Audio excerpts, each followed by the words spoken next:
So hello everyone, welcome back to my channel. तो आज की जो टॉपिक है, आज की जो वीडियो है वो थोड़ा सा अलग टॉपिक का है। ये टॉपिक है इंट्राडे ट्रेड के लिए नहीं, ये टॉपिक है स्विंग ट्रेडिंग के लिए। तो मैं स्विंग ट्रेडिंग के लिए आप लोगों को कुछ आज सिखाने जा रहा हूँ जो कि बहुत इम्पोर्टेंट है। तो कुछ चीज़ें हैं जो आप लोगों को ध्यान में रखना होगा स्विंग ट्रेडिंग के लिए। ठीक है, तो एक एक करके डिस्कस करते हैं। चलिए वीडियो को बिना देरी किए हुए डायरेक्टली टॉपिक पे जाते हैं। तो सबसे पहले आप लोगों के स्टॉक जो है वो एक सपोर्ट रेजिस्टेंस उसका होना चाहिए। ठीक है, स्विंग ट्रेडिंग के लिए मस्ट है। जैसे कि मेरे पास है हिंदुस्तान एरोनॉटिक्स। तो हिंदुस्तान एरोनॉटिक्स में मैं क्या देख रहा हूँ कि आज है 16 नवंबर। तो 16 नवंबर के दिन आज इसमें ब्रेकआउट हुआ है। ठीक है, बहुत बड़ी कैंडल से ब्रेकआउट हुआ है, मतलब कैंडल में दम है, अच्छा खासा कैंडल से ब्रेकआउट हुआ है। तो ये इसका ऑल टाइम हाई था 2639 का। इस हाई को इसने ब्रेक किया है। ठीक है, तो अभी आप लोगों को एक चीज़ इसमें ध्यान रखना होगा कि अगर इस कैंडल के बाद कल अगर इस पे आपको एंट्री लेनी है, अगर एग्रेसिव एंट्री किसी ने मार लिया तो कोई दिक्कत नहीं है, वो मार सकते हैं। जिसको एग्रेसिव एंट्री से ब्रेकआउट में ट्रेडिंग करना है वो कर सकते हैं, उनका स्ट्रैटेजी अलग होता है। बट जो सेफ ट्रेडर है उनका स्ट्रैटेजी थोड़ा सा अलग होती है, वो बहुत कुछ देखते हैं उसके बाद ही ट्रेड लेते हैं। वो देखने का नज़रिया क्या है, मैं आज आप लोगों को आई ओपनर वाला चीज़ दिखाती हूँ। ठीक है, देखो, एक तो इसने डे टाइम फ्रेम का ये लेवल है जो कि बहुत ही स्ट्रॉन्ग लेवल है डे टाइम फ्रेम में, जो इसने ब्रेक कर दिया। चलो, नंबर 1 पॉइंट ब्रेकआउट हो गया। ब्रेकआउट होने के बाद मैं कैसे एंट्री लेता हूँ वो मैं मेरा प्रोस्पेक्ट आप लोगों के साथ शेयर कर रहा हूँ। मुझे इस लेवल के ऊपर एक बॉडी और शैडो के साथ एक कैंडल क्लोज होना पड़ेगा, तभी मैं इस पे एंट्री लूँगा, वरना नहीं। ठीक है, अब उसको आप रिटेस्ट बोल लो चाहे कुछ भी बोल दो, अगर उस कैंडल पे अगर मुझे एंट्री लेना है तो वो रिटेस्टिंग भी होगा। ठीक है, और एक कैंडल कंफर्मेशन के तौर पे ब्रेकआउट के बाद एक कैंडल क्लोज भी हो जाएगा ऊपर लेवल के ऊपर, तभी मैं एंट्री लूँगा। Number 2 scenario. नंबर 3 क्या आता है कि मेरे लेट्स से कि मान लो मैं 100 क्वांटिटी बाई करना चाहती हूँ। इस केस में अभी हिंदुस्तान एरोनॉटिक्स में मुझे 100 क्वांटिटी बाई करना है। ठीक है, ए मान लो, तो मैं इस पे 50 क्वांटिटी ऐड करूँगा। पहले तो मैं इस कैंडल पे जो रिटेस्टिंग का कैंडल है, आप लोग जानती हो मैं रिटेस्टिंग कैंडल पे बहुत अच्छा ट्रेड करना पसंद करती हूँ, क्योंकि रिटेस्टिंग पे ट्रेड करने से क्या होता है, प्राइस थोड़ा सस्ता मिलता है, और अगर उसमें तेज़ी होता है तो प्राइस मुझे प्रॉफिट अच्छा खासा मिलता है। तो बहुत सारे लोग बोलेंगे इसके नीचे रिटेस्टिंग होगा, उसके बाद इसका हाई ब्रेक होगा, तब एंट्री लेंगे, क्यों ज़्यादा प्राइस देना है, अगर बाई मुझे करना ही है तो मैं क्यों ना रिटेस्टिंग कैंडल पे ही कर लूँ। तो इसीलिए मैं रिटेस्टिंग कैंडल पे ज़्यादा ट्रेड करता हूँ। ठीक है, नंबर 3 सिनेरियो होगा।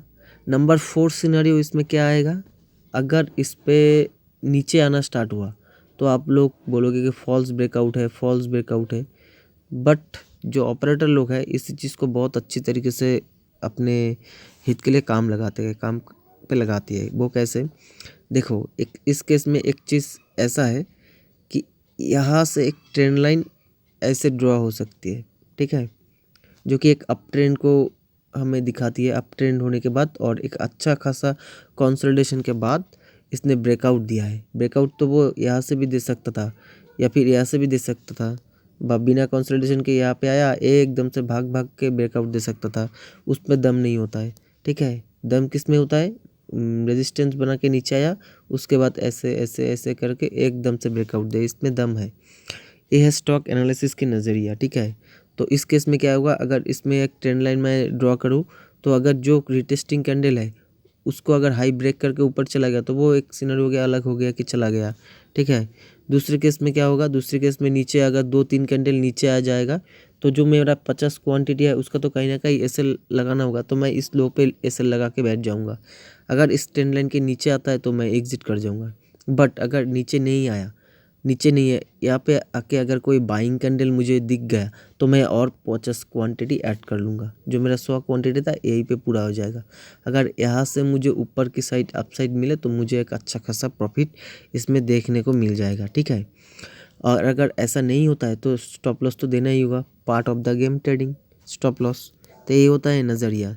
स्विंग ट्रेडिंग के लिए कुछ नहीं है, डे टाइम फ्रेम पे 1 डे के टाइम फ्रेम पे लेवल निकालो, लेवल निकालने के बाद उस पर फॉर्मेशन ढूंढो, फॉर्मेशन कैसे ढूंढोगे, 1 घंटे के टाइम फ्रेम पे। जैसे कि ये एक लेवल है डे टाइम फ्रेम पे, डे टाइम फ्रेम पे लेवल मिला हमें। उसके बाद क्या हुआ, मार्केट नीचे आया नीचे आया नीचे आया, उसके बाद कंसोलिडेशन किया। जैसे कंसोलिडेशन हुआ उसके बाद ब्रेकआउट भी हुआ। ब्रेकआउट होने के बाद हमें सीधा जाना है 1 आवर की टाइम फ्रेम पे। जैसे इंटरडे करते तो हम 5 मिनट पे जाते। जैसे अब ये हो गया हमारा 1 आवर की टाइम फ्रेम। 1 आवर के टाइम फ्रेम पे हमें क्या दिखा, 1 आवर की टाइम फ्रेम पे हमें 12 बजे की कैंडल पे हमें एक ब्रेकआउट दिखा। इस ब्रेकिंग कैंडल के हाई के ऊपर आप बाई कर सकते हो। और जैसे ही कल मार्केट ओपन होता है अगर नीचे आ जाए तो और मौज लो और क्वांटिटी ऐड कर सकते हो आप इस पे। ऐसा होता है ट्रेडिंग का नज़रिया, ठीक है। और 2 एक स्टॉक मैं देख लेता हूँ जो कि आप लोगों को शायद काम आ जाए। और 1 2 स्टॉक जैसे कि थायरोकेयर देख लेते हैं। अब थायरोकेयर देखो, थायरोकेयर में क्या हुआ, थायरोकेयर में एक मार्केट नीचे आया, एक लो लगा के ऊपर गया, वापस से उसी लो के पास आया। तो अगर कल यहाँ पे आपको 2 सिनेरियो बन सकता है। एक तो 5 मिनट के टाइम फ्रेम पे आप यहाँ पे इंट्राडे ट्रेड कर लो, ठीक है। अगर आप इंट्राडे ट्रेडर नहीं हो, अगर आपके पास टाइम नहीं है तो आप इस पे स्विंग ट्रेडिंग भी कर सकते हो। स्विंग ट्रेडिंग कैसे, जो चीज़ डे टाइम फ्रेम पे मिल रहा है उसको आप अगर 5 मिनट में इंट्राडे कर रहे हो, सेम चीज़ को आप इस्तेमाल करो 1 घंटे के टाइम फ्रेम पे। अगर 1 घंटे के टाइम फ्रेम पे आपको अगर यहाँ पे कोई बाइंग कैंडल मिल गया है, हमार स्पिनिंग टॉप दोजी वगैरह कुछ भी मिल गया, ठीक है। जैसे कि ये इसको देखो, ये एक दोजी है, दोजी कैंडल है। तो आप इसका हाई ब्रेक होने के बाद अपने बाई किया, अच्छा खासा आप मूव मिला आपको 640 से 670, 30 रुपये का मूव कम नहीं होते हैं, ठीक है। और इस पे 1 घंटे पे अगर कोई फॉर्मेशन दिख गया तो आप उस पे उसका हाई ब्रेक होने के बाद बैठे रहो ट्रेड में।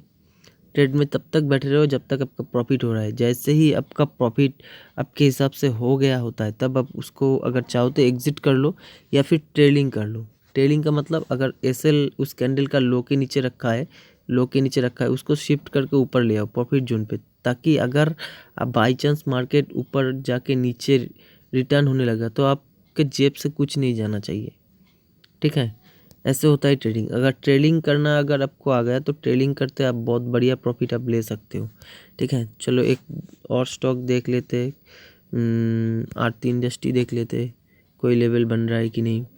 जैसे देखो अब क्या सिनेरियो बन सकता है आरती इंडस्ट्री में। आरती इंडस्ट्री का एक ये लो था, उसके बाद अच्छा खासा जंप हुआ यहाँ से, उसके बाद वापस नीचे आया, ऊपर गया थोड़ा सा, वापस से नीचे आके गैप बना के नीचे आया। तो गैप थ्योरी के हिसाब से गैप तो भरना चाहिए, गैप फिल कर दिया मार्केट ने, गैप फिल होके नीचे आ रहा है। आप इसका मतलब क्या हुआ, मार्केट में आरती इंडस्ट्री में वो दम नहीं रहा जो दम उसको दिखाना चाहिए था। तो मेरे हिसाब से इस लेवल के नीचे अगर मार्केट टूटे तो ये और नीचे आ सकता है। अगर इस लेवल पे अगर मार्केट ने कोई बाइंग कैंडल दिख गया तो मैं यहाँ पे एक बाइंग अपॉर्चुनिटी ढूंढना चाहूँगा इसके टारगेट तक, 750 के टारगेट तक, ठीक है। ऐसे होता है ट्रेडिंग, ठीक है। चलो एक और स्टॉक देख लेते हैं, सन फार्मा को देख लेते हैं। सन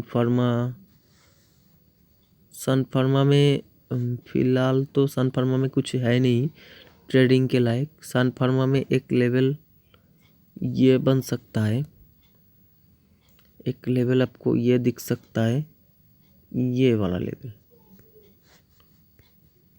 ये लेवल।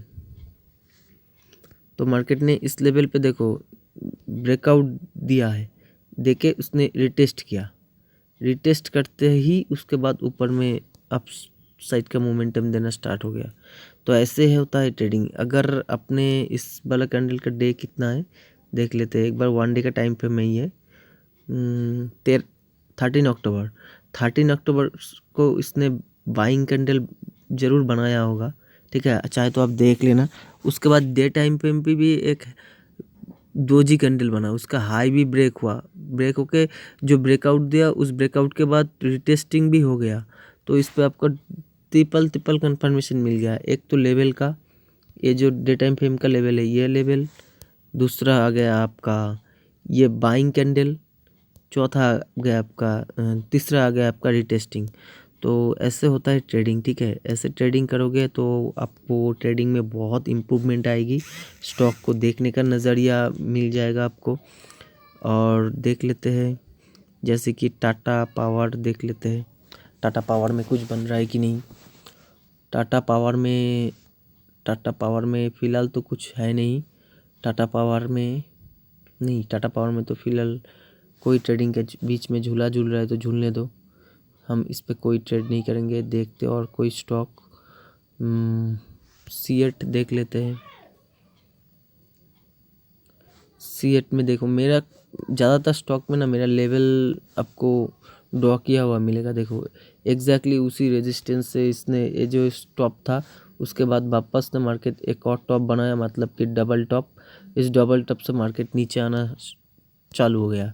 अगर नीचे नहीं आता है, एक और चीज़ इसमें देखने को मिल सकता है मार्केट में, अगर नीचे नहीं आता है, इधर ही कैंडल बनना स्टार्ट हो गया और उसके बाद एक जोन क्रिएट कर दिया, उसके बाद अगर ब्रेकआउट होता है तो आप इस पे ट्रेड में बैठ जाओ, आपको बढ़िया टारगेट देखने को मिलेगा, ठीक है। मिनिमम कंसोलिडेशन अगर मान लो 8-10 दिन का कंसोलिडेशन हो गया इसमें ऐसे ऐसे, और उसके बाद अगर अपसाइड में अप ट्रेंड मिल गया तो वो रुकेगा नहीं, ठीक है। अगर डाउन साइड में आता है तो नीचे तक इस लो तक आप इसको टारगेट रख सकते हो स्विंग ट्रेड के लिए सीएट में, ठीक है। तो सीएट में फ़िलहाल यही कहानी है, तो सीएट को आप रडार पे रख सकते हो।